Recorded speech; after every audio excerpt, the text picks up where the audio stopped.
The benefits of barefoot training really revolves around the intrinsic muscles in the foot being able to go through their full range of motion. When they do that, they get stronger.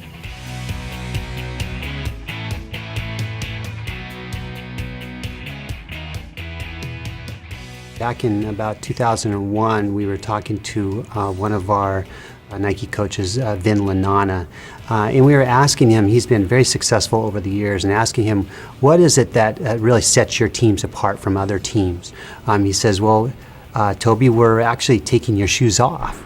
Basically, we decide, okay, we'll go out on the grass, we'll bring athletes in, we'll set up our equipment outside to measure the motion, the joint angles, pressure, forces under the foot, barefoot running on grass, and see, is this different from running in footwear, traditional footwear? So what we actually found when we collected our data was one of the motion variables was the angle that the foot contacted the ground was a more neutral angle. The plantar flexion, when they push off, was the full range that you have, this motion. And the metatarsal phalangeal joint, the ball of your foot, had a full range of motion during push-off when they went over it. The other thing that we saw was the toes actually gripped the ground and extended and spread and splayed apart. So those are very different from anything we've ever seen in shoe condition. In a traditional shoe, we're masking and we're basically holding on to some of that movement and not allowing that to happen. And if we want to have a muscle to increase in its strength, it needs to actually go through its full range of motion. Here's a solid piece of foam with just some score lines in it, but it's still a solid piece of foam. And the small intrinsic muscles really just cannot move this. They're just not strong enough to do that in the foot. But if I go deeper into this grid line, what we get out of that is a very fluid situation with the same material. It's now very organic, very easy to articulate.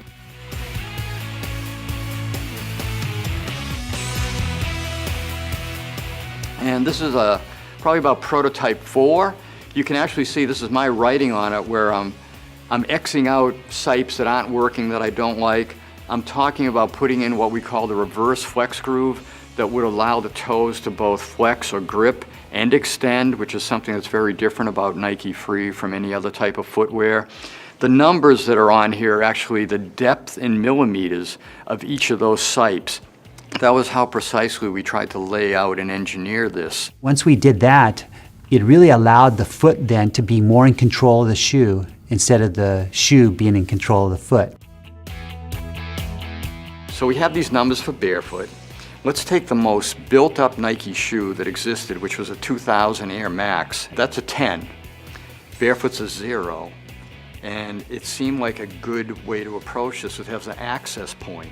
So we said we need to create what we'll call 5, something between that 0 and 10. But then once we did that, we kind of realized, well, you know, we know what we're doing and it worked. We could make a 3.0. That would be more barefoot-like, right? So by looking at those variables, we're able to say, yeah, you're a 1, a 3, a 5, a 2, or whatever. And that became what I call the free continuum, or some people call it the free scale.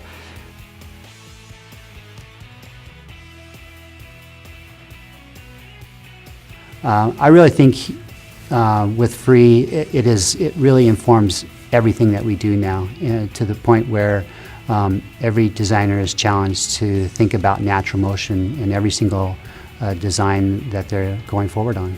The fundamental question is, why does Nike Free work? And I think it works because it allows the foot to be the foot.